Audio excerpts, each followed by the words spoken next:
បងគ្មានសំណាងបានអូនមកខ្នំបីបងក្រុមដាយអូនចេះស្ដីខ្មៅដូចក្របីមិនសមនឹងបើទោះជាខ្ញុំក្រតាមអ្នកក៏ខំអ្វីទៅ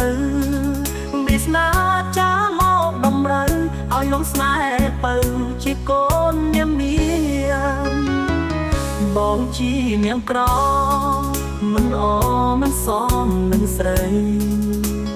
ទៅចូលកុំស្រណោអីតាមដាយចុះថ្លៃតាមនាងមានគុណ